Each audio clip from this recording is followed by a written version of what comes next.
Yeah. So what do you believe in? Like, do you think that is the life that you should follow? Because when you go to the red pill spaces, that's pretty much the end route, is because you're high value, you got a bunch of Lamborghinis, you're extremely rich. And we talk about competence when it comes to a high value man. Like I didn't have a rich dad growing up, and that didn't really hinder his competence. And in fact, in a lot of ways, being a father will help you become more competent because other people are dependent and you're responsible for them. So that will make you become a full, capable man, which is, I think, the most important part of life. It's the most important part of life is not having a bunch of hoes, not fucking 50 girls, or getting the most amount of money possible, just hustle, grinding forever. The reason that we are here is to have a family, is to create. And so you see the red pill, and it's a response to feminism. You see this doomer way, like all these girls are hoes, all these girls on Instagram, they're all thoughts, whatever, they all belong to the streets. And so the reaction to that is the red pill, which is basically feminism, just male feminism. It's the same response. We make fun of girls who say that they want to freeze their eggs and wait till they're 35, and then men are giving the same advice to each other, saying, and I know you're not saying that's advice, but pretty much, like, if you look at the definition of advice, that's what that tweet was. And we are live. What's up, guys? Welcome to the Fresh Air Podcast, man. A long anticipated debate between Rollo Tomasi, Michael Sartain, Sheko, and Destiny. Let's get into it. Let's go.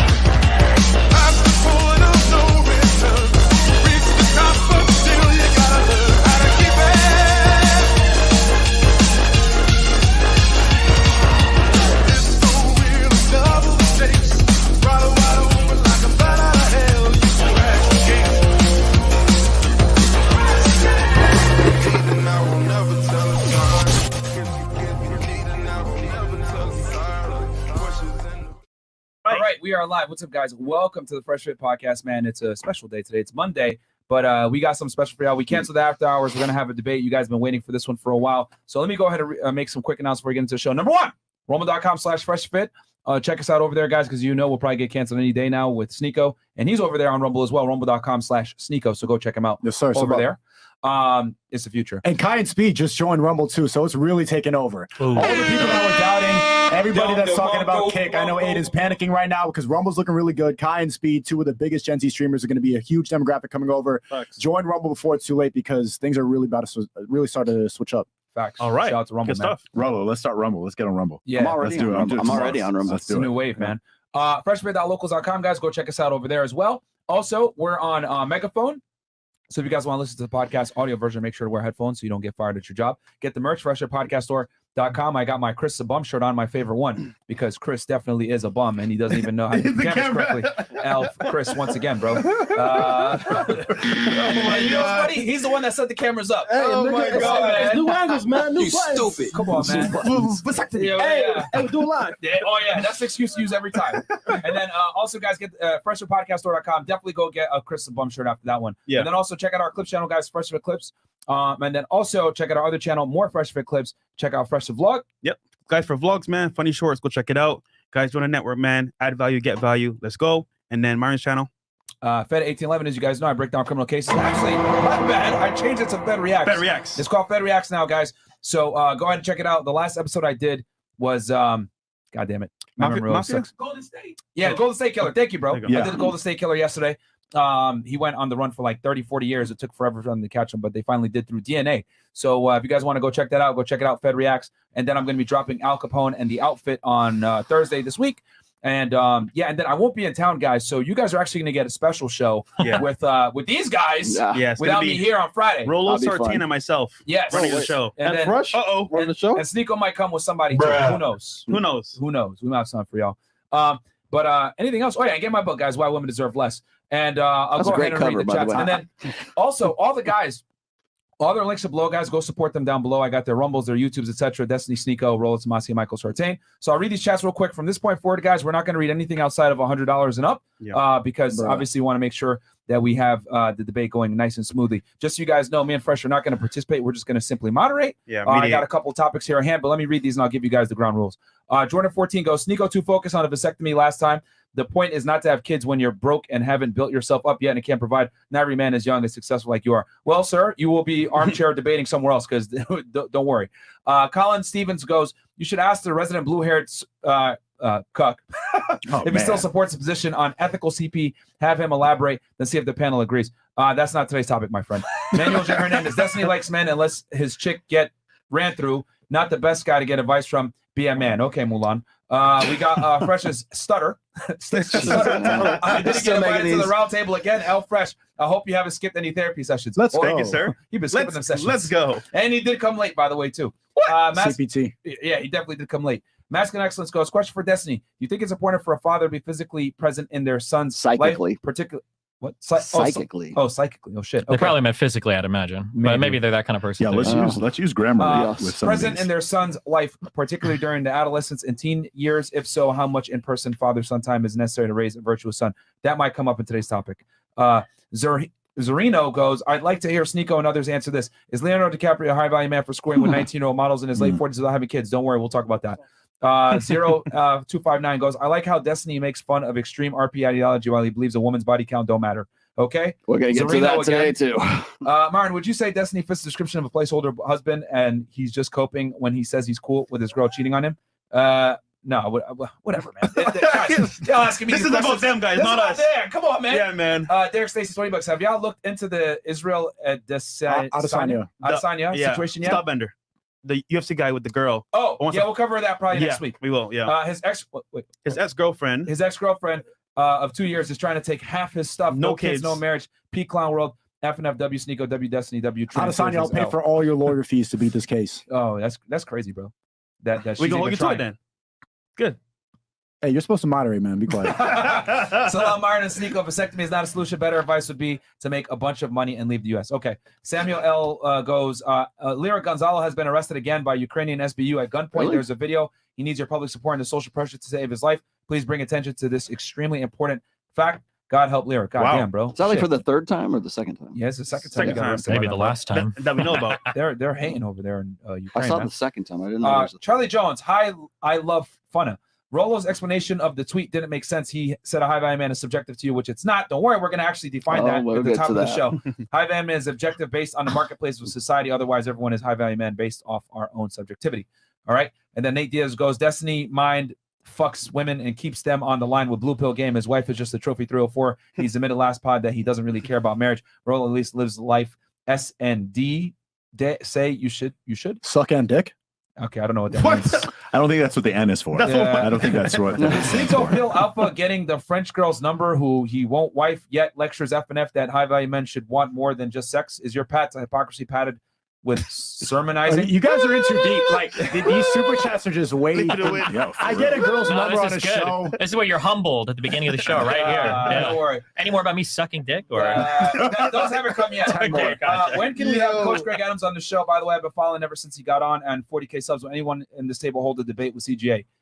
We agree with a lot of his points, man. He's cool. Tell the truth. Did the show start late because Destiny was scissoring Sneeko's girl? No, it did not. It was actually because Fresh. First super chat. Was scissoring Sneeko's girl? What the hell? You guys have brought so much Bites of My Life credit. Score over 750. Got me some business credit. I appreciate you guys. Keep doing what you're doing. Chris, what aren't these? Chris. Yeah, these are before, but it's fine now. Okay. How many? Okay. I wonder if Sneeko will be on Rollo's side today, considering how he changes his mind every week. What if? Damn. Change his mind. Like, tell me exactly what I changed my mind on. So, did anyone ever say that, or just like I'm a leaf blowing in the wind? Oh, Sneeko's already trolled. He's already gone. They're just ignoring them, bro. I'm just reading through these. Well, you guys kind of agreed with that point of view, but it's okay. It's okay. Where we at here? 20 up. Fresh. No, it's cool. Thank God. Cool. No, we're going 100 up from. No, but it's still. Oh, these came from before. Yeah, bro. Okay. Thank God, Fresh ain't talking. Sorry, homie. And why Sneeko looking extra Asian all of a sudden? Okay. No, you look extra black always. All right, Mark, go ahead. This is true. Talking. Okay. So, quick little. So here's a summary of what's going to go on, guys. As you guys know, they have some disagreements on some things. We're going to go ahead and moderate the debate. Me and Fresh will not be jumping in. We are simply going to be here to moderate. We're going to cover 4 main topics: the vasectomy tweet, dual mating strategy, divorce, and promiscuity. But to kick it off, we're going to go ahead and define certain terms. high value man, alpha male, hypergamy. Do you guys want to introduce yourself to the people real quick? Yeah, real quick. I think probably everybody knows who I am. Rollo Tomasi, I'm the author of the 5 books that are the Rational Male series books. I'm Michael Sartain. I'm a former U.S. military officer. I flew 5 years special ops, 2 years counterintelligence, and now I have a performance coaching program, and then I host a podcast with him where we discuss evolutionary psychology. Access Vegas. Cool. Destiny. I'm Steve Bunnell. I host politics, YouTube, philosophy YouTube, and video games on YouTube, youtube.com/Destiny. I've been doing this for about 13 years. All right. Sneeko, canceled streamer on Rumble, and certified douche nozzle. There you go. It's certified. That is correct. Certified. Fantastic. So guys, all the chats are going to be shown on screen. However, we're only going to read the ones that are 100 and up just so that we can make sure that we get through this debate. So first, we're going to start with defining what a high value man is, alpha male, and hypergamy. And then we're going to come to basically an agreed upon definition for the table. So that way nothing is lost in translation during the course of the conversation. We already got 20,000 y'all in here. So do me a favor, like the video, subscribe to the channel if you haven't already, and then subscribe to everyone's channel here. Sneeko on Rumble, Destiny on YouTube, Access Vegas, Rollo on YouTube, Rollo. and Michael Sartain on YouTube as well. Their links are below. And then, Pretty much so it. we'll go ahead and who wants to kick it off with defining high value man? Before we define things, I wrote like 6 things down so we can all agree on things. So we have like a common base going forward. Go ahead.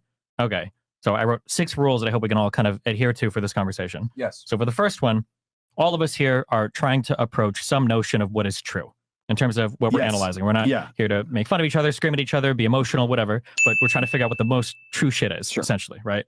Number 1. Number 2, I personally think we should move through arguments point by point rather than like diatribing for 5 or 10 minutes so that the other time, because you don't want to start off a point where somebody already disagrees and then talk for another 5 or 10 minutes. And so if I'm saying something or Sneeko's saying something or you guys saying something, if you disagree, just be like, hey, let's talk about this thing before we rattle on a ton. Okay. Number 3, because I hear this accusation a lot. If anybody feels like there's a debate tactic in the room, call it out. And we've got the moderators here. If somebody feels like they're straw manning or appealing to emotion or false authority or whatever, say like, hey, hold on, I don't like that. Point it out. Nobody should be leaving here and then in 2 weeks being like, there was a lot of debate tactics going on. Call it out if you see it and we'll address it right here. Yep. Okay. Number 4, we've kind of already addressed this. So words have to have meaning. We're having these conversations. So even if we want to say that a feeling about a particular word is subjective or whatever, we all have to agree on that. Otherwise, we're going to be lost in the sauce if we're all like arguing, what does it mean to be alpha or beta? And we all have like 4 different definitions working. Okay. And then 2 more. 5 is trying to keep this as scientific as possible. So if somebody says like, well, there was a study in England with 33 million participants and another guy's like, well, on Instagram, I saw 2 stories. Okay, let's try to keep it like as, I know you do a lot of scientific stuff. I know you've done a lot of reading. Sneeko is very scientific here with his Quran. So let's try to keep it as based as possible. Don't hit it like that. Oh, I'm sorry. I was petting it. My bad. Okay, and then final point. If some side feels like they're not being understood, or if they feel like their points are being misconstrued, ask the other side to just like state like, hey, what do you think I just said? Or hey, what do you think I think about this particular thing? And then the other side will try to restate the argument so that we're all on the same page. Okay. So roughly speaking, you're going to keep it. Yeah. Okay. No, we all cool? Okay. Definitely. And we'll stay away from that homonyms and keep it as cordial as possible. Cool. So yeah, we'll start with. And now we lost half of the viewers. That's what I'm saying. All right, so we'll start with defining what a high value man is, and then also real quick, when we're making arguments, or whatever, I'll be timing you guys at least on the vasectomy part. We're going to cover that first. But let's define what a high value man is. Mention how this started from last show or no? No, they know. Okay, cool. They don't. Trust me, there's 20,000 people they know. Okay. Yeah. All right. So let's define high value man. Who wants to take the first crack at it so everyone at the table can agree what it is? I'll go if you guys want me to go. So, of course, everybody wants to like nail me on what's a high value man. Okay. So I could have said this on our last engagement here is that a high value man is the man that other men want to be and other women want to fuck. That's straight out of I think it was my 3rd book or my 2nd book. Okay. That's too broad a definition, I think. So I could have just simply said that. People ask me all the time in the tweet or on Twitter and social media afterwards, like, why didn't you just simply say that? Okay. Well, problem with that is because once you get past that, it's a little bit too broad of a definition. So I did a little bit of homework on the way over here on the plane. And we generally go to, the female delusion calculator on our show. And you guys have used the female delusion calculator as well. So what is a high value man? Well, we've asked that question quite a bit from pretty much every girl that we've had on our show. Now, should it be defined by women? Maybe, maybe not. But there's a criteria there that forms the basis, I would say, like just the core principle of what is a high value man. So when we go through that, we go and we say, okay, well, how tall is that guy? How much money does that guy make? What is his, is he obese? Is he like, and there's very specific details that go into that. And then through that, we say, okay, well, that represents what, like 0.02% of the population. Yeah, I mean, if you're specific, we're talking about the GSS survey, or not the GSS. No, CDC, the CDC stuff, and census and census stuff. So we always, and you guys do the same thing when we are looking to establish what is a high value man, at least as far as what women are looking for at that time. And I'm not saying that there's another definition for guys as well. As I said, it's other men want to be, and other women want to have sex with. So what parameters would you? Exactly. Good question. Now, you guys, right around the first year of your show here, you had Kevin Samuel sitting right here, and one of the things he said is that the guy must make something like what, $10,000 a month, I believe is what it was. Roughly, yeah. Roughly. So that comes out to $120,000 a year. Mm-hmm. Can we agree that if you make $120,000 a year, would that make, like, as far as money is concerned, would that make you a high value guy? I think it depends on where you are. Like if you're in Manhattan, I think that would be problematic. If you're in Wichita, Kansas, that's a lot of money. Okay, so I think, can we I'll give a very broad definition. I think we can all agree on this. I think in the broadest sense, when we talk about men, we talk about what a high value man is, we think about what men are designed to do. Mm-hmm. I think that a high value man is somebody that can partition or acquire a lot of resources. Okay. In the broadest of senses. And that can be done in a lot of ways. Do we want to put a specific number on those resources? I think a lot is relative. So it's going to be more than your fellow guy. Right, so if you make $120,000 a year in Kansas, you're the fucking king. Correct. True. If you make 120,000 years in San Francisco, yes. Your neighbor is probably a crackhead. Right? Yeah. So it just depends on your argument last time was the subjectivity of what you were saying, and exactly. that's the thing. And that's no matter what number we say is a subjectivity. For me, high value man is going to be the guy who puts fitness first. He's going to have a job that's scalable, where he's doing something that he loves, and he's going to have his options on what woman that he can date. Now, if you were to look at that and say, like, for instance, I like Grego Gallagher. I'm a big fan of How to Beast. Brandon Carter's a buddy of mine. Wes Watson.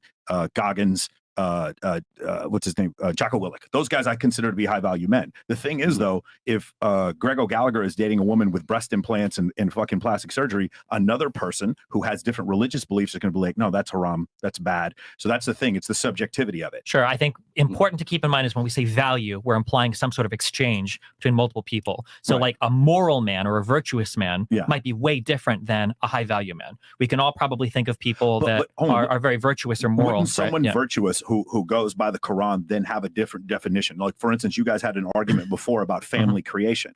If somebody, several of those guys I just mentioned, they are not interested in family creation. They're interested in being the most attractive versions of themselves they can be. So you would have one person say, this is not a high value man. They would call that person a joke. And another guy would be like, yo, man, I have been used by women my whole life. I've been broke my whole fucking life. And I see this guy and he's fucking killing it. That's a high value man. The subjectivity of it is like something like when you... I don't think it's as subjective as you're making it. I don't think religious people would really disagree about that. I just don't think that, and this is where red pill kind of hits the wall, because it doesn't go past just how much money you make. So, yeah, like I think something that's really important. That's just one aspect of what a high the subjectivity part is. comes in, I think, when it comes to, if we use my broad definition of resource acquisition, the subjective part is, what do you need to acquire resources? So for instance, we say fitness, right? Fitness could be a proxy for acquiring resources. If you're hunting in the wilderness, a more fit guy can climb a tree, kill a bear, whatever. But in some societies, fitness isn't a proxy for how much money you make, right? I imagine that on average, there's probably a lot of really wealthy people that are not, I don't know how much Bill Gates can bench press, right? But for resource acquisition, he's very, very, very valuable. So, and then also, I think we have to keep in mind, when I say high value, and I know Rollo likes to do this a lot, and so I'm going to try to play in this realm. I'm not trying to morally load any of these words. A high value man. So this question got asked, right? You mean just supply and demand? Yeah. So Epstein was a high value man. Yeah. Okay. But obviously morally of horrible character, course, right? Okay. And there's going to be a lot of high value people that have a lot of value in society in terms of how much resource they can demand, right? Or Genghis Khan or whatever, who are morally deplorable people. And there's going to be a lot of very morally righteous people, virtuous people, who don't really possess a lot of value. Maybe it's a carpenter, or maybe if it's I can intervene real fast. I think one thing that we can all agree to, right, is I agree that it's immoral, right? A guy being high value. So it could be someone or like amoral. Amoral. It could be, someone that's good or bad. But I would say this: respected by peers, has a skill set, he has a network of successful men around him, and we could say $100,000 per year. But we'll say, let's say if you make $100,000 per year, and let's say like maybe a Kansas living type quality. Sure. So those right? are all subjective, but we'd all probably agree in the West. so that'll get you to probably so I high would say value. we'd agree on the that vector. comes closer. is Yeah, what sure. I mean. Yeah, We'd agree on the vector. True. And you seem to be agreeing with Myron now, but you also said last time that Elon Musk is not a high value man. Ben Shapiro's not From a particular context, no, he's not. From what context? Well, from the context that he is not married, is a high value man married? That has nothing to do with being married or not. Well, it does to the definition that other people. Do you use, think though. other people think that being a high value man would have some correlation to being married and having kids? I would say to some keep it people would simple, say guys. because the tweet that I made, everybody had a very big problem with not focusing on family creation or not getting married. So is a high Because value man married? people saw it as Guys, advice. Like I think for the purpose of this debate, we want to probably keep it as simple as possible so that it isn't extremely nuanced definition. I think like if the person is married or not, should it matter? I think it should be on things that we can all mutually agree, like, okay. Or how about we can agree that a person of high value probably has the ability to get married and have a lot of children, but they might not necessarily. If they choose not to do so, that's on them. Yeah. And going back to the morality, I think that's a fantastic point. Even though someone like Epstein is a deplorable individual, on paper, he had a network of net worth people. He had politicians in his pocket. He had quite a bit of money. He had a skill set. he probably had a vasectomy too. Yeah, probably. Shout out to the CIA. Shout out to the CIA. He did have a skill set by now. He did have a skill set, and he earned a good amount of money. So on paper, he's a high value guy, and I think that's something that we can all agree to. So we can. Fair enough. Okay, so we'll go off of respected by peers, has a skill set, network of other successful people around him. Morality doesn't matter, and we could say $100,000, if not more. And when we talk about $100,000, we don't mean $100,000, but we mean the ability to live in a certain way. Fair? Cost of living adjustment. Yeah, cost of living adjustment. Fair Consistently. Can I take? Oh, you're probably going to say that. You're probably going to say the same thing I'm going to say. Go ahead. Okay, so but he also has to be useful. Yes. Correct. Yes. Utilities. Okay. Yes. So competency. Yeah. Right. So there's a competency. So is a high value man educated? Like well, so formally competency educated? again is going to be valued by society. So, for instance, I can change a light bulb, but I can't like fix a toilet. So my competency in the household is going to be relatively low. But as an entertainer, my competency is very high. That happens to be valued by society right now. And in another society, I might just be left for dead in the woods. So competencies and saying so again, you can probably find like who's doing the exactly. You can find the best hunter possible in sub-Saharan Africa and bring him to the United States, and he's not going to do shit. Yeah. Right? I don't think education has to be a component. I think if they're like a doctor, education could be a way towards competency. There's lots of different ways you can build competency, right? Okay, cool. So is that fair with all you guys? Yeah, competency. So one more time. So just to define for the audience here, when we talk about high value guy, we're talking about someone that's respected by the peers, has a skill set, has competence, has a network of other successful men that respect them, and we'll say $100,000 per year, bare minimum, based on living a certain way. Not necessarily $100,000 per se, but $100K per year, just so you guys have a placeholder. Now we go into alpha male.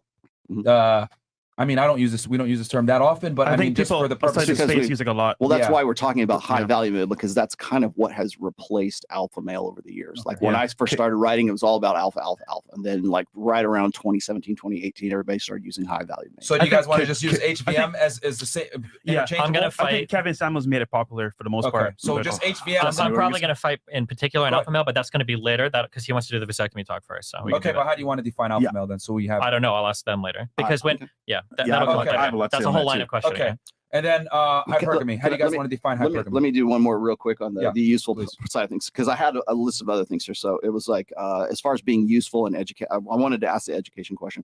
The other thing is, you got to be productive. Obviously, you got to be at least a productive member of society. Would that also be included in the conventional? It is, but all of these things are proxies for value. So again, I'm very productive, but it's just because people like entertainment. In another society, I would have no production. And that's where the respect comes in, because your productivity will align to some. And then the other aspect of this is recognition. So people, when they see you, they understand that you are high value in some way. Like they go, almost every human is wired for resources. Exactly, but we're also plugging that person into a hierarchy. Well, I think it depends on which hierarchy. Like he said before, if he goes to a mechanic shop. That's why that's the subjective thing that we're trying. An extreme example would be like Stephen Hawking, right? Who had motor neuron disorder, was relegated to a wheelchair, but was one of the smartest men who ever lived. That would be an example of someone who's super competent, but in other areas isn't competent. I would consider him a high value man, but he couldn't walk. So that's an interesting. That's what the subjectivity of it. All right, cool. So I guess alpha male will deal for later, and then hypergamy. How do you guys want to define that, just so we understand here? Because I mean, it's an ever-growing term. It used to be the practice of marrying up originally. So how do you guys want to do it? Okay, so let me just see if I can define terms here. Okay, so the classic understanding. If you go and you look in the dictionary, you go to Wikipedia right now. The classic understanding of hypergamy, to the letter is it was a term that was used by a sociologist. I want to say it was in the like 1950s, and he was studying the caste system in India. Yeah, in Hindu cultures, and how the tendency for women to marry from a lower caste to a higher caste. That was based primarily on the socioeconomic status of that person and that family and everything else, and that's the original idea came from. So it's based primarily on sort of like the provisioning, protection, and parental investment. It's dowries, it's marriage, it's the formalization of like a relationship. In the last, I would say, 20 some odd years, we broadened the definition of hypergamy to include the alpha fucks beta buck side of things. Okay, so there is the short-term sexual side of things, because women mate up, across, and up, as well as marry across and up. And as far as the definition is concerned, I've been trying to do this myself, right, is to expand the definition. But also people like Jordan Peterson have been using that expanded definition for probably going on another 5 or 6 years right now. So, Okay. So that would be my definition of it. Can I? Okay. So to boil it down, will we say the practice of marrying and or dating up when it comes to socioeconomic the attempt. Okay. So this is so I'm going to come from an evolutionary standpoint. There is some algorithm that men, Homo sapien males, have to where they can see a woman and be like, that woman's attractive immediately. It's not something that's taught to them. They know immediately that woman is attractive. She passes the boner test. She passes exactly very quickly. There must be some correlating algorithm in a female psychology to determine the men she finds attractive or would consider having sex with, and the men she doesn't. Now that is going to be more complicated because for women, there are so many more things. What we talk about is statistics, negative kurtosis. There are so many more things that women are attracted to about men. The book, Why Women Have Sex by David Buss and Cindy Messon lists 237 reasons why women choose to have sex, whereas for men, it's like 4. So because of that algorithm, that complicated evolutionary algorithm is hypergamy. That's what I would consider it. It is the way by which women sift which guy I like from which guy I don't like. It must exist just like it exists in men. So that's the way I would pose it. All right, would it be fair to say it's sifting up though, right? Yes, it's not sifting, it's sifting up. Because her evolutionary imperative is to find the strongest son that she can. So that strongest son is going to deal with some competency or some physicality that man has that she's choosing him for. All right. Is that fair for you guys? I accept the definition. Yeah. You accept that definition. All right. I agree. So a quick little recap. So we went over defining the terms. We went over high value men. We say about $100,000 when it comes to cost of living of a certain way, respected by your peers, having a skill set network of successful individuals around you, competence, and it's amoral. So even someone like Jeff Epstein, even though he's a terrible person, he would be considered a high value man on paper, just so that we have. Can you say Epstein? Epstein, whatever. Epstein, Epstein, doesn't matter. He's one of them boys anyway. He's one of them boys. Who cares? Listen, he faked his own death. He's fine. Whatever. And then we don't know about that. I'm kidding. Hypergamy is the attempt, allegedly to mate up or sifting up, and having filters for men. And then alpha male I guess that's a bridge we'll cross when we get there. So I guess we'll open up the discussion here, guys, with obviously the infamous tweet. Let's pull it up real quick, Chris. We got 28K y'all watching. So like the video, man. Sub to the channel. We'll probably have to kill the Facebook and Twitter stream here very soon. But come on over to YouTube, cuck, guys. Doesn't that get you banned off of Twitter for cuck? Or Twitch for cuck. Yeah, I think so. We're banned on Twitch anyway. Yeah. Okay, guys. So this was Rollo's tweet. So I'm gonna read it real quick for y'all. The quickest path to becoming a high-value man. Number 1, do not get married. Number 2, avoid family creation. Number 3, vasectomy in your 20s. Number 4, live consistently. Number 5, eliminate all sedations. Number 6, learn game and networking. Number 7, play to your strengths and build wealth. And then number 8, resist easing up on your focus. So I guess I'll turn it to Rollo. Do you want to? Sure. Okay. So I think we have already established the fact that to be a high value man, we have a sort of a convention, at least somewhat of a conventional definition of that right now. Now, how long would it take the average guy to achieve what we would in some way say this is what makes you a high value guy? It doesn't have to be the $120,000, but like the functional evaluated equivalent of that. I think it takes longer for men, for sure, to reach maturity and to reach a point of where they get their they can maximize their potential. Well, let's stick to the science because that's what he wanted. Number 1, we had Richard Reeves on, and he talked about boys being 1 or 2 years behind women as far as development is concerned, and also from the book Dataclysm, men reaching their sexual peak around or attractiveness peak around the age of 38 to 43, somewhere in that area. Yeah. So that's science behind what you're saying. Okay. It would take longer for men. So, but my point being is that and I'll reiterate this one more time. The reason why I put this out there is because I watched you guys with Derek Moneyberg and I think it was Brandon Carter, who was on here. And Brandon Carter, I'm really impressed with Brandon Carter. I think he's funny. He's a great guy. But his sort of outlook on life is to maximize his efficiency, his potential. So it's he doesn't go to the grocery store. He doesn't own a car. He doesn't, the things that would take him away from staying on his grind. I mean, to the extreme.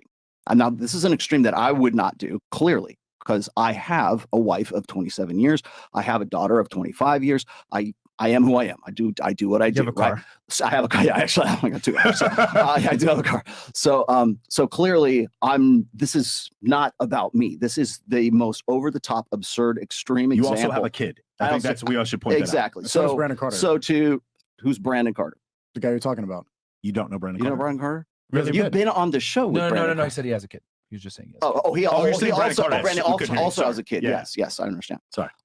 But the idea is that the most over the top, like, what are you willing to sacrifice to get to the point so that you can get to that state of being a high value male, right? So, by the way, when I'm putting out the idea of a vasectomy, okay, keep it coming because I love that one. But if there was a male birth control pill, I probably would have put that in there as well, because what that one section in there was meant to say is that beware of, like, when the sperm leaves your body, you lose all power over paternity and children and everything else. Mm-hmm. That's one of the things that really slows guys down. It's a hindrance to becoming to getting up to becoming a high value guy.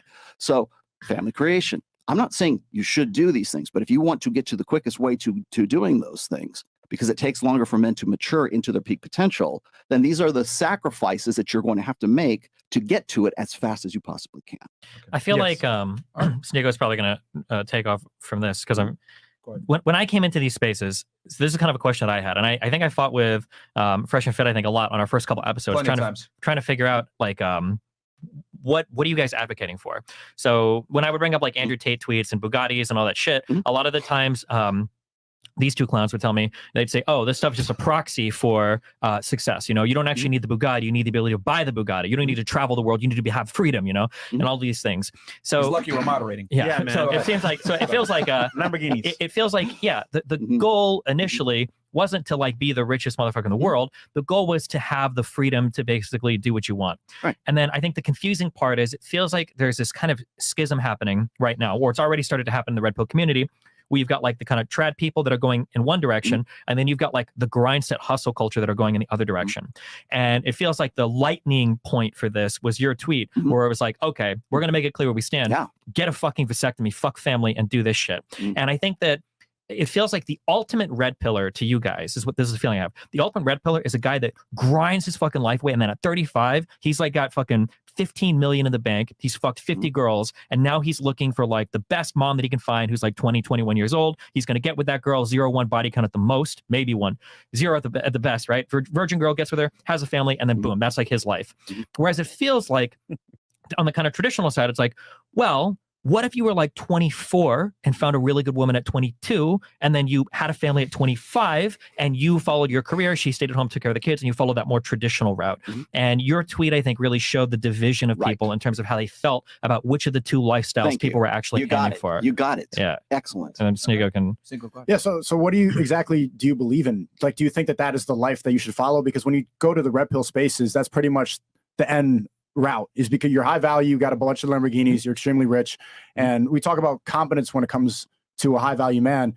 Like, I didn't have a rich dad growing up, and that didn't really hinder his competence. And in fact, in a lot of ways, being a father will help you become more competent, because other people are dependent and you're responsible for them. So that will make you become a full, capable man, which is, I think, the most important part of life. It's the most important part of life is not having a bunch of hoes, not fucking 50 girls, or getting the most amount of money possible and just hustle grinding forever. The reason that we are here is to have a family, is to create. And so you see the red pill, and it's a response to feminism. You see this doomer way, like all these girls are hoes, all these girls on Instagram, they're all thoughts, whatever, they all belong to the streets. And so the reaction to that is the red pill, which is basically feminism, just male feminism. It's the same response. We make fun of girls who say that they want to freeze their eggs and wait till they're 35, and then men are giving the same advice to each other, saying, and I know you're not saying that's advice, but pretty much like if you look at the definition of advice, that's what that tweet was. Yeah. So I think there's two things here. We specifically don't run around calling girls 304s. And like, I actually have a problem with it because I hear you sometimes talk about the audience there.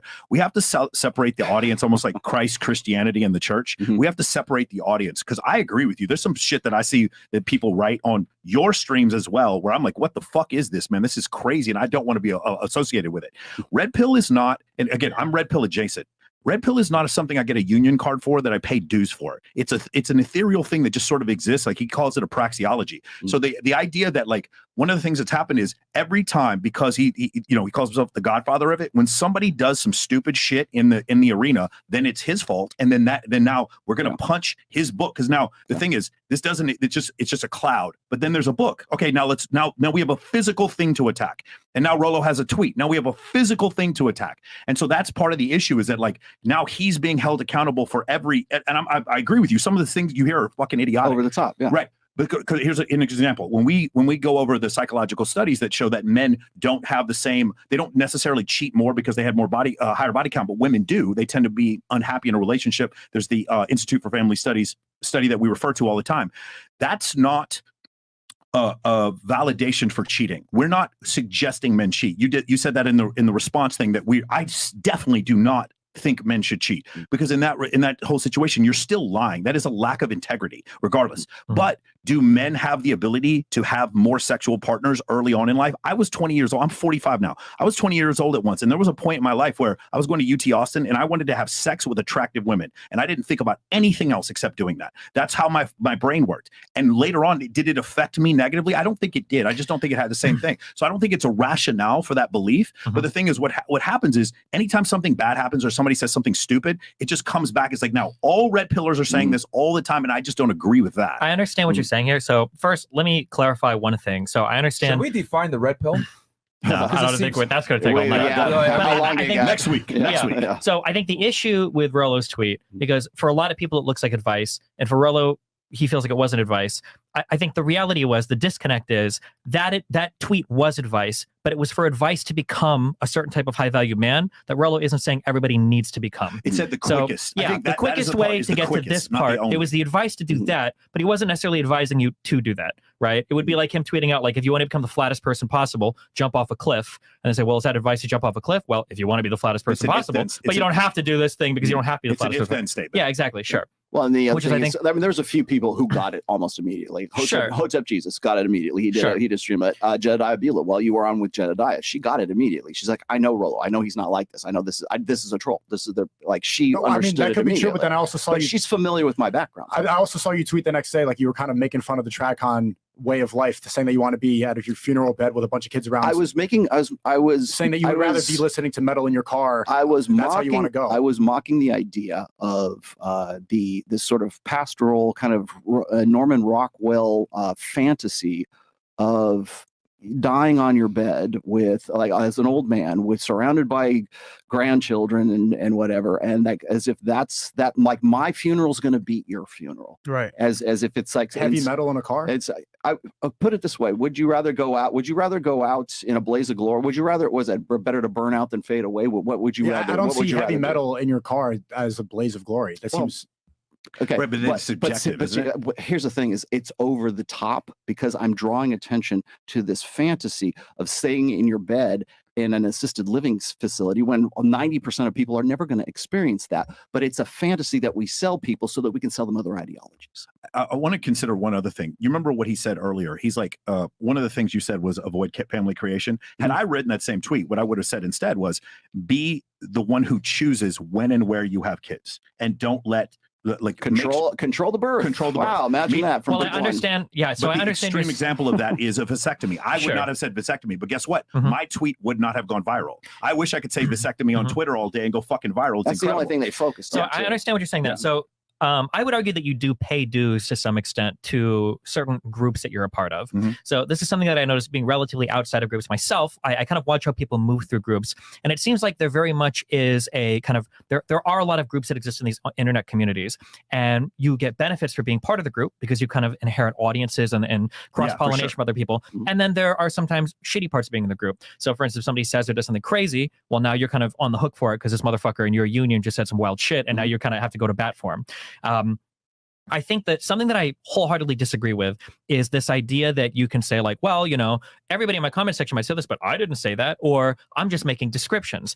Humans never just make descriptions. We never just observe things. The process of choosing to observe something already requires a decision to be made, right? When you go into a laboratory to study medicine, we're not just plugging random chemicals and random elements into a formula and see what happens. We're doing something to try to figure out like, well, what is going to help make humans healthier? What's going to be a good medication for treating a disease or whatever? That's typically what we do. So when we're analyzing like the red pill, it's not just a praxeology, I think you called it, because even I think in your first book, you say like the goal is to make it so that your wife is not fucking the alpha, right? The reason why we observe things is so that we can take something useful from it and then go and do something with it.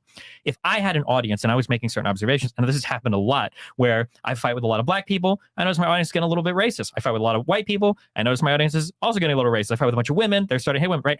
I notice that like if I do certain things, my audience definitely responds in certain ways, and your guys as well. But you're not racist. But it doesn't matter. At the end of the day, I think what matters is the impact you have on other people around you. Like if I go every day and I see my wife and I'm like, hey, what's up? And it's not at the end of like 6 months, she's like, you haven't told me that you think I'm pretty like a single time. Yeah. And I'm thinking like, okay, well, obviously I think you're pretty, my fucking wife. She's like, well, I need to hear it. I can't just say like, well, listen here, you stupid bitch. Obviously I think you're pretty. I don't have to say shit to you, motherfucker, right? I was like, okay, I have to understand how you feel. I've got to tell you that I think you're beautiful, blah, blah, blah. I have to do that every day because that's part of like, what really matters at the end of the day is the impact you have on another person. Should you be held accountable for the racist comments in your from your streamers, like directly, like you said them? No. But if you're fostering a certain type of audience, I think as leaders, which whether or not we want to believe it, to some extent we are, that's how we're treated, right? We're paid. When somebody gives you, like, we'll say on one end, well, I don't influence my audience. And then in the next breath, somebody will be like, I'll give you X $1,000 to promote a product. Why are you promoting a product? Because if I tell you to buy it, I know you will, right? So obviously we have influence over our audience. And if our audience is all heading in a certain direction, I think it's important to be like,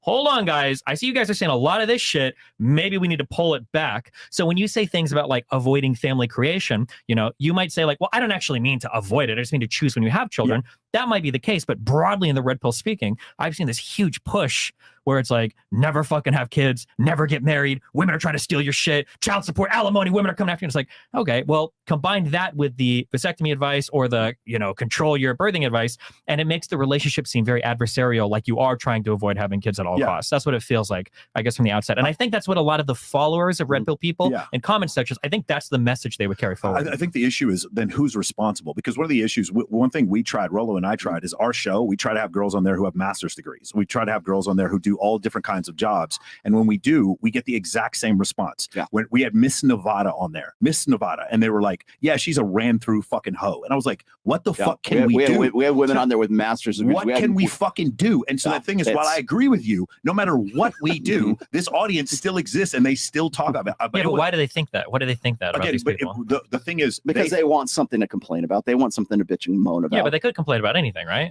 They're choosing to complain about these particular subjects, I also don't think commenters are the normal in the middle of the distribution. I think commenters are on the extreme ends of the distribution, which is why I personally don't feel super responsible for some of the idiotic things that they say. So I do understand what you're saying. Are we fostering an echo chamber? We specifically aren't. Well, like people think we're soft on the girls because constantly we don't. They think we are so soft on the girls. We're not like in their face too much because they're looking for blood. They're looking for something that's exhilarating. They're looking for Jerry Springer, you know. But how many people do you think saw that tweet, and whether or not you call it advice, saw that and are now going to apply it? Especially because we talk about how important it is as leaders. You call yourself the godfather of the red pill. Like you kind of own this ideology, and it's like you are the forefront of it. So is tweeting that a good idea? I think I put first off, it was meant to provoke. That's number one. And it did. I got Matt Walsh, I got Ben Shapiro, I got Lauren Shannon. We wouldn't even be talking about this right now. I don't have any of those people retweeting my shit. That's the only thing I'm saying. Like I retweeted vasectomy 5 times on Twitter. And we're still talking about it 2 weeks later. It was success. It was a Can we add in what Twitter's used for, by the way? and you yourself said so as well. You want to go viral, you got to say the most outlandish things. So Twitter, I would say, but if that was really the only reason, then you wouldn't have gotten that debate and got so emotional about everything that happened. You would have started. You called us fucking idiots. You called us douche. And also, if it was just in order to because provoke, you weren't getting it, that's why. well, then you would have been rubbing your hands and be like, okay, I got the reaction I wanted. Here they are talking about it. Ben Shapiro, all these people are talking about it's it. not I got your what I fault, wanted. but to be fair, he did a reaction video where he said he was married for 50 years. I'm a cokehead, and Justin Waller pays for prostitutes. damn. So that to be fair, there was a little ad hominem attack on us. That you weren't part of it, but that's probably where some of this came from. I would have taken that if I were you. Yeah. Just saying. yeah, because you wouldn't be here for it. You're fucking 2 hours late, Fresh. Shut the fuck up. By the way, I've never. I'll do the moderator. Thanks, moderator. So going back, because so Sneeko, you have some traditional conservative beliefs. So you disagree with the whole vasectomy part. What is the main, I guess, issue with it? Is it because of the lack of family creation? You think that's going to lead to I think he thinks I'm I think influencing the people, right? the two branching Generous paths what that you I are. set up, So you like, what are can't- you guys advocating for? Like, do you think if a guy could do it, if a guy could be 25 at the head of his career, starting right there, about to go down his life, but also pair with a really good woman who he could have kids with, and then by the time he's in his 30s, he's already got like 7, 8, 9-year-old, a couple children with a good wife. Mhm. Is that something you guys would push for, or do you think that men should stay as far the fuck away from that as possible and wait till they hit those prime years of being like 35? So the answer would be somewhere in the middle. I think it's how over time, because I think social media has ruined things so much. If you know the whole thing where we talk about 33% of men having 0 sexual partners, that hockey stick starts at the advent of the Facebook app on the iPhone in 2008. You can see it just shoot right up to where it was 12% of men or 16% of men with 0 sexual partners, and it got up to 33. So the thing is, what's happened now is I would say it's statistically less viable, not unviable, but less viable for the 24-year-old to marry the 21-year-old and feel good about it, because by the time she's 31 and he's 30, or she's 31 and he's 34, 35, the dynamics of his relationship are going to change. He's going to make more money. He's going to see the world differently. Now, I'm not advocating he leave his wife, but now those pressures existed where they didn't exist before 2008. Sure. So so I would push back against this strongly. So here's something that I've noticed, okay? People ask me, so I talk to a lot of women, I do my thing or whatever. When people ask me, like, what do you think is the best advice for like learning game? Okay. Honest to God, the best advice is when you're like 12 to 18, having friends that are girls. Talking to women, not being nervous around them, dating in high school. You're not going to get any argument from this guy. Sure. Okay. Yeah. I don't know if you believe that or not. But honestly, that's the best time to do it. The second best time is now, right? But if you're not starting early and you're 25 and you've never even been shot down by a girl before, that's literally the scary. You could get a guy to climb the Empire State Building before asking a girl out. So immersion from women, being around women exactly. consistently. Yeah. In those warm spaces Totally where agree with dating and you, everything is possible, right? But the issue is when we push on this grind set shit so hard, and now you're getting a guy that's like 32 and he goes out on a date with a girl and he wants to talk about like white papers for crypto coins. How the fuck is this guy going to be in a spot in his life where he's ready to like find a woman, settle down with a family? Like, how does he turn that on instantly? The grind set guy doesn't mean you don't talk to women ever. It just means you're not looking to get married. Well, one of those pieces of advice, like eliminate all sedations or whatever. So what that means is like eliminate pornography, eliminate alcohol, eliminate prescription, opioids, whatever. How do feminist women not fall under the category of sedations? Feminist women. Yeah. How do these women? How do hoes, for example, if you're talking about porn as a sedation, drugs, and everything like that, can't you group hoes directly into the category of sedation? You mean loose women or feminist women? Is that what you're saying? Exactly, because you're not looking for anything further than that. It's just a way to get some dopamine release and just have a little bit of fun. It's pretty much equivalent to playing a video game or watching porn. It's not anything like maybe you learn a little bit about hoes, but you're not going to get anything out of it. I would say the difference is that it is far more difficult for guys to use that as a sedation than it is to say play World of Warcraft all day long, or it's to go drinking. I don't know, man. I'd push back on that too. I think we all know guys. I think we all know guys. You're in the gamer set. I got it. Well, no. I'm saying I think for the girl set, I think we all know guys that have thrown their life away doing dumb girl shit. Whether you end up knocking somebody up, whether you get a crazy. Half the reason shows like this exist is because guys aren't fucking getting laid. That's why. So yeah, but I think Sneeko brings up a really good point that when you say eliminate, I think it's less of a less significant than say some other forms of sedation. So when I'm talking about sedation in the tweet itself, people have I've said this a million times, is like if you want to actually get up and actually become something and be something better, this is like where I finally get into like something like a positivity hustle, right? It doesn't matter if you learn all this stuff, you read all my books, you do all this shit. None of it matters if you can't get your ass out of bed. If your shitty real life is worse than your online escape life, that's what I'm talking about. That's the sedation sedation right there. So could it be that you're a sex addict? Yeah, it can. But I would say those guys are probably far less common than the guys who are smoking weed, prescription drugs, pornography, I would argue whatever that it's actually a worse sedation just based on the fact that you're saying get a vasectomy, because the consequences are much worse than any of the other sedations. You're talking about sleeping around with a lot of women. I mean, the consequences are much worse, obviously, because you're advocating for getting a vasectomy, because you could have a kid with this girl. Right. It's way more expensive. It's a bigger time suck. You're going to be drinking. You're going to be in environments that aren't going to be uplifting you whatsoever. You're in clubs all the time. You're around women that you don't really like. You get angry because you have to deal with, like, Myron always jokes about how he's going bald doing the show all the time because these women will suck away your soul. And really, what's the outcome of it? A nut? Is that really, like, how many times did you go and fuck a girl and you're like, that was really worth the last 2 weeks of my time of texting back and forth, taking her out on dates, spending all this money, getting dressed, listening to her stupid conversation about astrology? Like, is that really something worth advocating for? How is that a better sedation than weed, than porn, than video games? I'm the wrong person to ask. I love women. I love fucking hanging out with them. I don't have the same opinion or whatever. I mean, I love alcohol, but I quit. Like, there's a lot of things. I've never drank before. That's the other thing. I've never tried Coke, by the way. That's the other thing. So I'm with you. You're missing out, okay? Yeah. But that's the thing. Like, sedations are great. I've done all the sedations. Yeah. I used to watch porn. But here's the thing. Some people could say the gym is a sedation. The thing is, if you were going to rank the sedations, I would rather say a guy going out there and getting himself in shape, learning how to dress, learning how to talk to women, putting some bass in his voice, and actually going out socializing with other people, getting over his fear of approaching women is a healthier sedation to me than pornography. That's just if we're going to rank sedations. Well, and then I was going to say, like, other people are more addicted to a certain sedation than others are. If that is significant in your life and you're like, hey, you know what, I'm a sex addict, all I'm doing is going out and picking up random hoes all the time, and I've finally got it down to a science, and it becomes a problem, and it's like affecting other aspects of your life, then yeah, I would say that's a sedation that you need to, like, find, because it's an escape. I think sedations tend to be escapisms, is what I'm saying. I think the contradiction that Nick was pointing out is that, like, by definition, you're removing from the table all the women you would want to court for marriage because you're avoiding family creation. Nobody courts them anymore. Well, when I say court, I mean, like, you're dating to get like married, right? So you're removing all those girls. So the only ones left are the 304s, necessarily, if you're trying to focus on the grind set, but then also have fun with girls on the side. So then at that point, it seems like you're engaging in women the same way somebody would engage with, like, weed or whatever. You're not doing it for, like, you can date a woman you want to have kids with and not have kids with her. Like, eventually have kids. I mean, at some point you will have kids. So then the vasectomy thing doesn't make any sense. Okay, and also, it would depend on the age too, because if you're like, I think it was hyperbole what he's saying. Okay. Go ahead. I think if, like, you're both in your early 20s and you're like, I don't think I want to have kids till I'm 35. That's a tough sell for a lot of women. Unless you date someone who's younger. Sneaka, if there was a male form of birth control like Vasogel or something like that, and instead of saying vasectomy, and I said do this and take this, and it's not a permanent thing, you can always go back off of it. No, because I think that's what we should be fighting when it comes to red pill and tradcon. That's like, it's a similar common enemy that's trying to sedate us in a way. Birth control for women, it messes up their hormones, it makes them extremely argumentative. They get weird, they get on different cycles. I don't advocate you to take these pills. I tell people all the time not to get the injection. Like, why would you go and listen to these pharmaceutical companies? Why would you let them win and go play into these games and pretty much just to chase dopamine? Then you're becoming a rat for these big companies, for big pharma, when you could just, like, actually have like, that's the point. That's the reason that sex exists, is to have children. Then you're completely removing the purpose of it, and then you're just chasing dopamine. Can I chime in and just add something here real quick? So what moderators? Yes, moderator. Plan B. What's up, moderator? Moderators. 2 words. Plan B.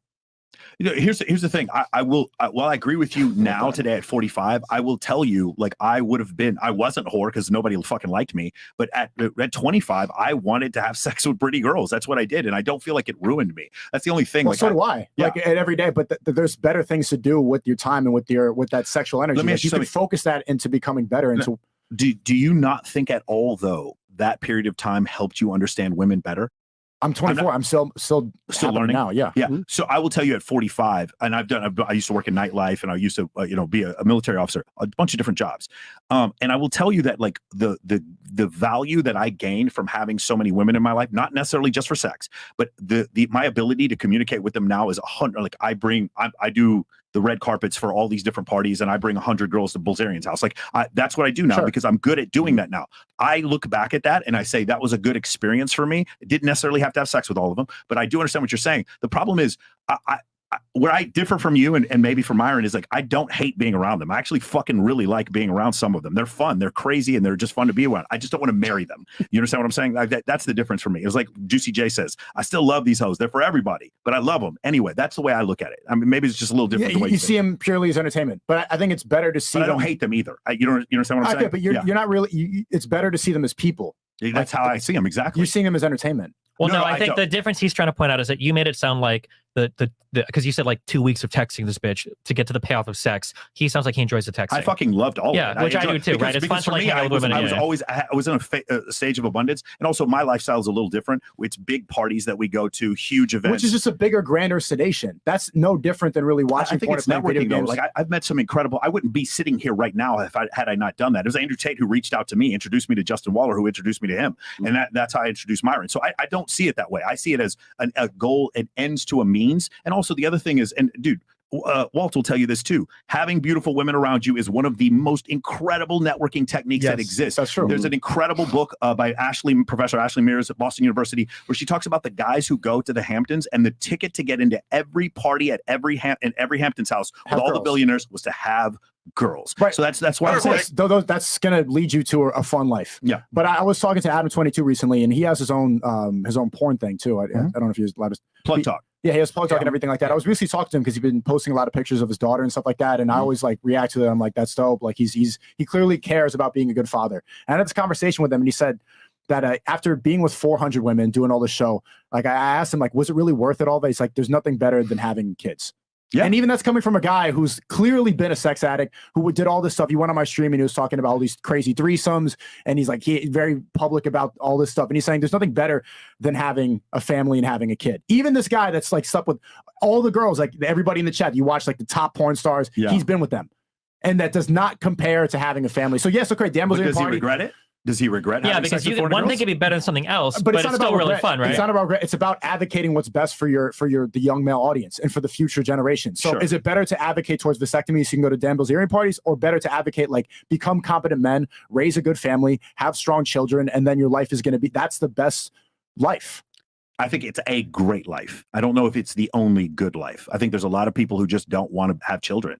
I think we've seen it all the time, and they're happy. The thing is, if I were to look at it from the book of Leviticus or the book of Genesis, or if I were to look at it from the Quran, you're right. That's not a great life. But I think for other people, they can enjoy life without. The only people that don't want to have kids have been psyoped by the bigger agenda to believe that climate change and all these other external factors, that's the reason they don't want to have kids. It's all a lie. That's the reason we're here, is to procreate. That's all animals.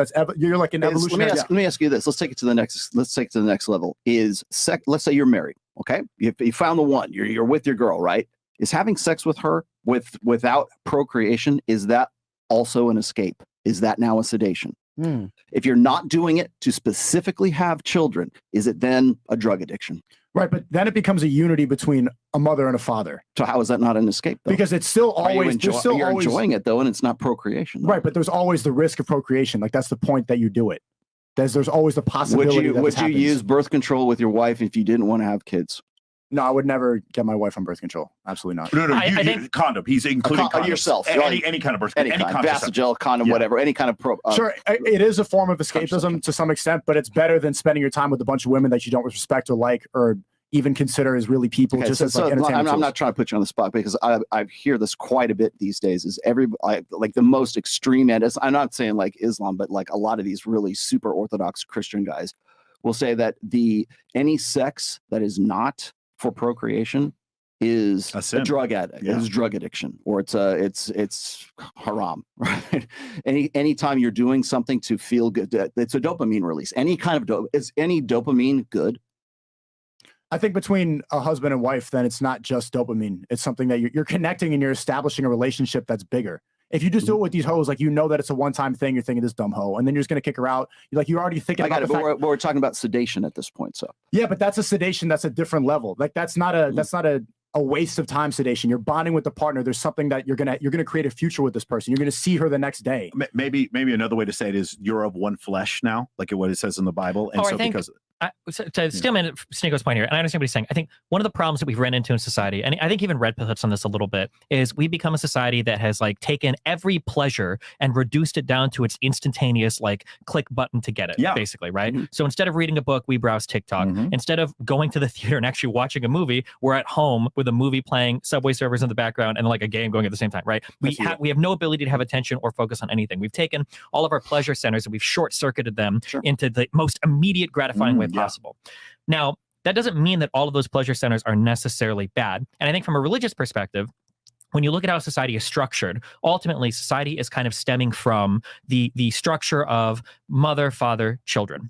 And anything that's done in service of the maintenance of that structure is necessarily a good thing. So when you like ask Sneeko, like, well, is it sedation to fuck your wife? Well, no, because sex there, even though that's the same kind of, it's the same act as having sex with a stranger, that's being done in service of unifying and strengthening the bond between father and mother that's ultimately serving as the foundation for all of society. Much the same way that nobody's going to give me props if I go to the park and play with random kids, but if I go to the park and I play with my son, people are like, oh, well, that's a really good thing to do. Random kids, you might go to jail. Yeah, exactly, right? Yeah, but you're still like, you're either playing with kids or you're playing with your son, right? But it's important to do it with your family because you're doing it in service of that bond of like father-son and building the family. Same thing with sex between a mother and father. Sex between a mother and father is not the same thing as random sex because that's being done in service of fortifying this institution that ultimately all of society is built upon. Yeah, so I think that's the difference. And the Red Pill advice is 50 women. So the whole purpose is just to get I think it's Myron's specific advice. Okay, but like one of the forefronts of the Red Pill, just get this done. It's like getting a notch it on your belt. You're going through the motion specifically. It's like doing reps and that you're treating a person like you're just getting reps done. Yeah. That's not that is dopamine release in its purest form. You're not trying to establish anything. The whole point is to never see her. Myron, I don't want to put words in your mouth, but I think Myron's not saying that for dopamine release. He's saying that for experience so that you don't get used by women. I think one of the things, the whole point well, of that's how I'm equating that sex to being a waste of time. I think if you gain some experience, and you had made the point before, is like, oh, is this going to you're going to fuck this girl and be able to tell if she's a good mom? No, but what you're going to be able to do is see the red flags before they come. You go on a date with a girl you find really attractive and she will not shut up about her ex. That's probably a good red flag. But after you've done this a few times, doesn't have to be 50 times, but after you've done this a few times, you start to see these red flags before they occur and you're smarter and you can help your friends out with those things. That's the only reason why I would say that. A little bit, although I would fight on some of that advice because like you can, and like you said something earlier about how the casual dating and shit that you did in your early years probably helped you with dating later on. Yeah. It sounds like, based on what I hear you say, that's probably true for you. But I think we could both agree there are ways that you can do it that wouldn't help you at all, right? If you go onto Tinder, you find a girl, you dinner, fuck her, never talk to her again, you could do that 50 times and arguably have less experience than a guy that's dated one woman for 7 years, right? Just because you've never even learned. Experience. Yeah, exactly. Yeah. So like fucking 50 women could give you a lot of insight potentially into the female psyche, I guess, if you actually spend any time with them and date them. But if it's literally just one night stand, like, I don't know if you really learned anything, right? Well, see, here's the thing, though. The average North American male has had, is it seven sexual partners, six sexual partners? 7 to 9, yeah. So for him to say 50, I think that sort of is going to include that necessary experience, right? And we can debate on how worthy that experience is. I will tell you at 45, I've learned a lot about women from being around women, not necessarily just having sex with them. I want to address like your point as well, because I hear what you're saying, because a lot of people will take the quote unquote red pill to its most logical extreme, right? So just fuck a bunch of girls. That's all it's about, right? When my very first book, there's 6 chapters in there. It's called Plate Theory. Okay. Each one of those, like when we're spinning plates, it's like you're dating non-exclusively. And if you read those rather than just listen to what's going on online, you'll notice that the last chapter in there is transitioning out of the plate spinning, the dating non-exclusively into something that is more monogamous at that point. But that gets thrown to the wayside because nobody reads anymore, obviously. But the fact of the matter is I think that with this, another thing that comes back on me is people say, well, Rollo just says fuck anything on 2 legs. That's not what I'm saying at all. In fact, in the book itself, I say, you know what? Just because you're spinning plates doesn't mean you're fucking every single one of those plates. There are possibilities. For some of them, maybe you are. For some of them, maybe you're not. But you're dating non-exclusively. And so the idea behind that is not to get your notch count up or not to validate your ego for whatever reason. It's so that you understand so you know what you want in a woman and so you know what you don't want in a woman. Whether you fuck that woman in the first place is irrelevant. Some guys are going to do that, obviously. But I think the idea, and I've been struggling with this since the very early days when I was a moderator on the SOSWAP boards, is that I think a lot of people think that it's conditioning guys or it's teaching guys to be like jerks, to be like womanizing sons of bitches. And I would say that most guys who come into the red pill are not looking to be like players. They're not looking to be guys who want to go and just like bang as many women just as the they majority of the can. commenters. Maybe that's true.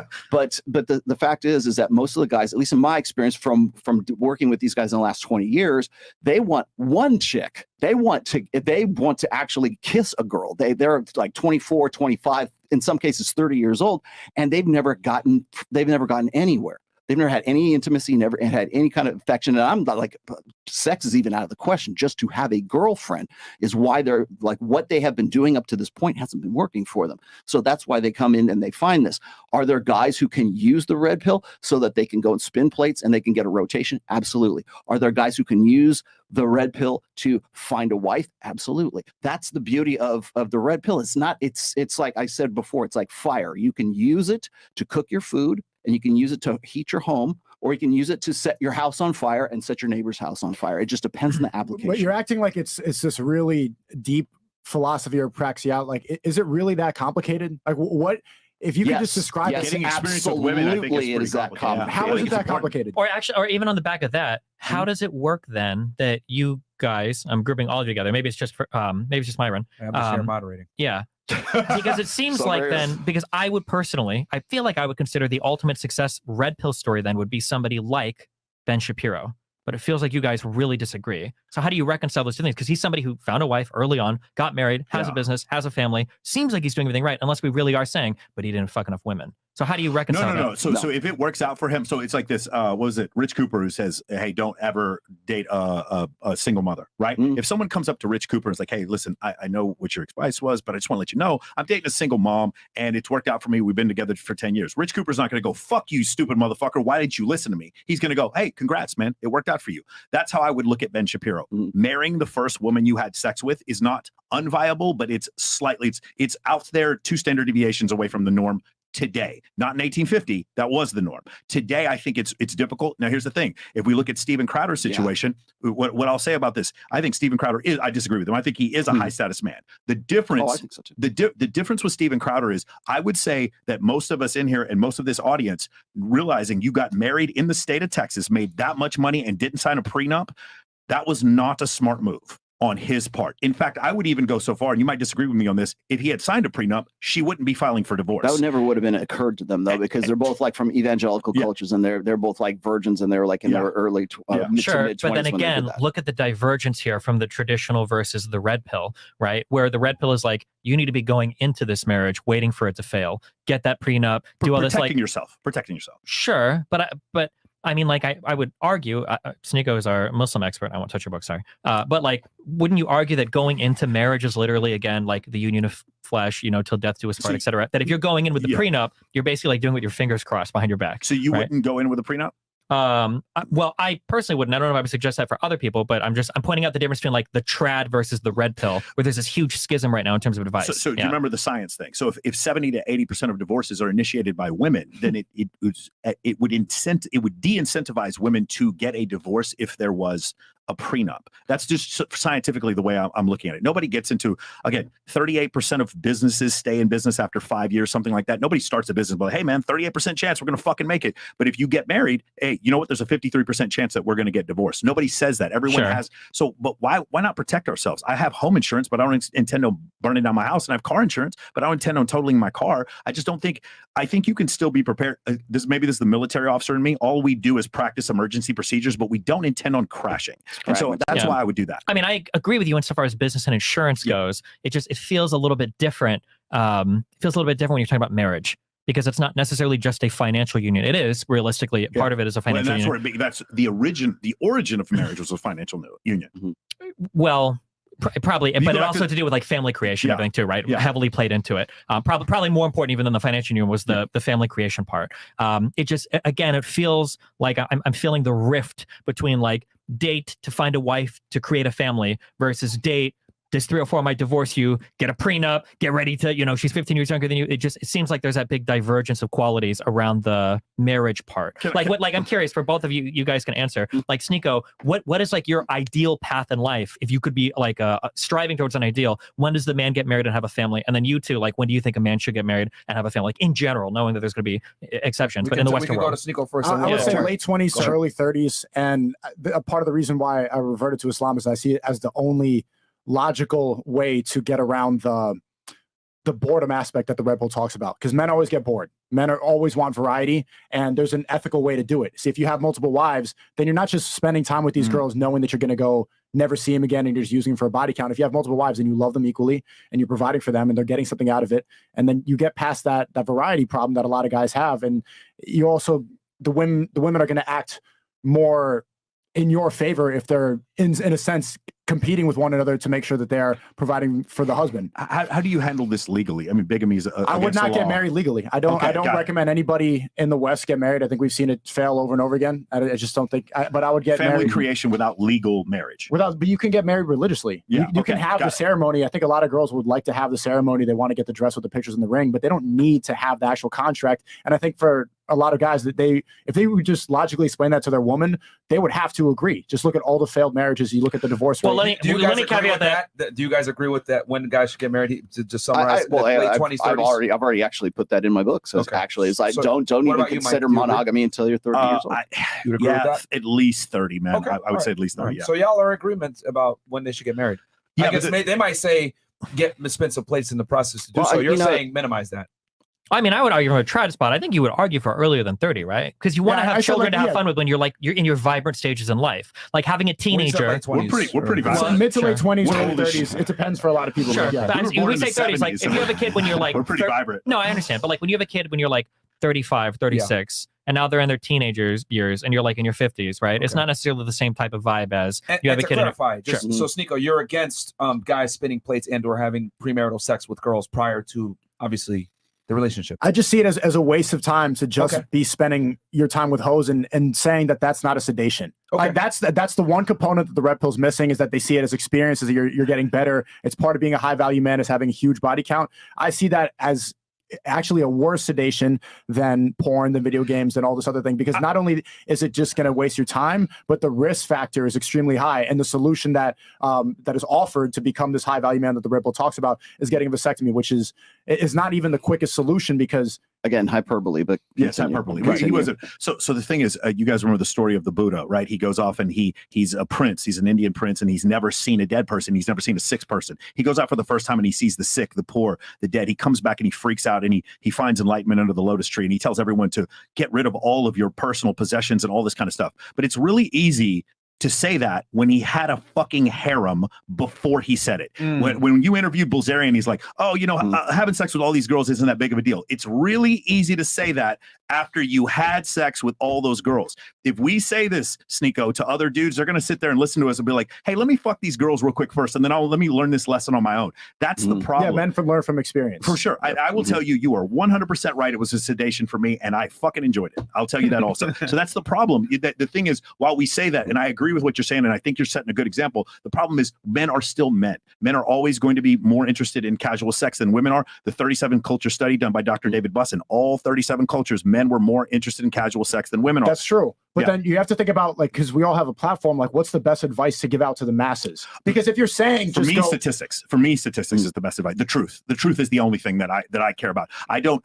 amoral, like you said before, because the problem is that the Overton window consistently shifts to the left. And no matter how much I, as a Christian, want it to go back to the right, I know that unless, other than I can think of maybe Afghanistan recently in 1979 in Iran, I can't think of a single society that shifted back to the right in the last 50 years. But then you're creating a bunch of men that are victims of that system and that are just playing parts of this leftist system instead of trying to create people. I don't think it's leftist, but yeah, I understand what you're saying. Yeah. I think you also have to be careful.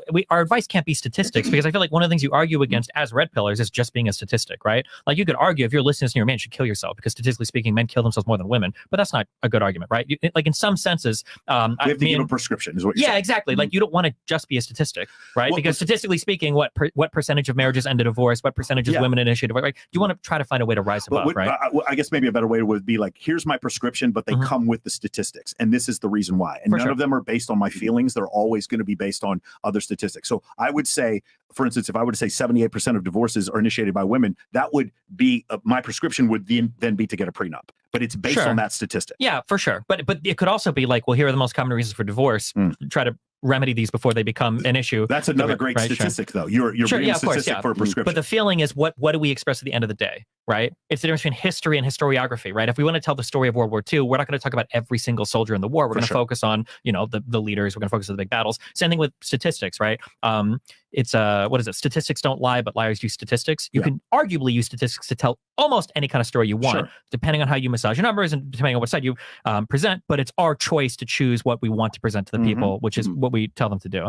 Also, one thing I would say on the marriage stuff, because I hear this a lot. I don't know how many of you guys talk about this or get into this a lot. You have to be really careful with the live with a woman but never get married. One, is because some states have something called common law marriage, which I hope most of you guys are familiar with, right? So you might not think you're married. I don't believe has it, but yes. I think Texas. No, Texas does. I'm sorry, Nevada doesn't have it. You're right. Be very careful with that because you might find you're getting a divorce notice from a woman you never agreed to marry. So one, be careful with the common law thing. And then two, I do believe that one of the reasons, we don't have to get too deep into the divorce stuff because I might come later, but one of the reasons women probably want some sort of like formal contract is because, while there might be some love and children, all of that, there is also money and career being left on the table too, depending on the arrangement. If you're telling a woman like, hey, we're going to fuck, we're going to have kids, and I love you and I love that and I love our family, you're going to stay here and take care of the kids while I go and I continue my career. When we split, if we get divorced in 10 years, I didn't lose shit financially. Because my career has been fine. I've been working the entire time. And now you're stuck being a full-time caregiver. You might have given up your career to do it. So I think it's reasonable for the woman to say, much the same that a man might say, I want a prenup, just because we get divorced and you're taking half my shit. The woman could also be like, okay, I understand that. But if we end up getting divorced and I'm throwing away a decade of my life to take care of your fucking children, our children, I want some kind of financial assurance too. I think that's fair. And you're aware that certain prenups are thrown out exactly for the reason that depending on how egregious they are or the state of the people writing them or if both sides had representation. There's a lot of some prenups do get thrown out, but not all of them, right?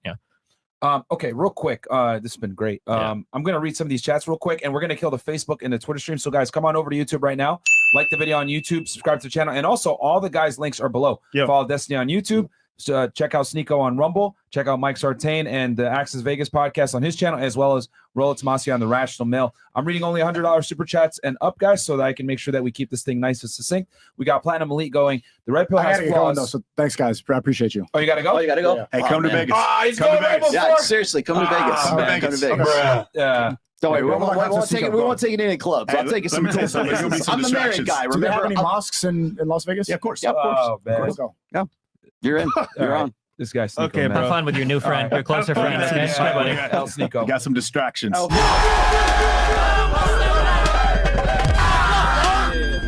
That's it. Your job?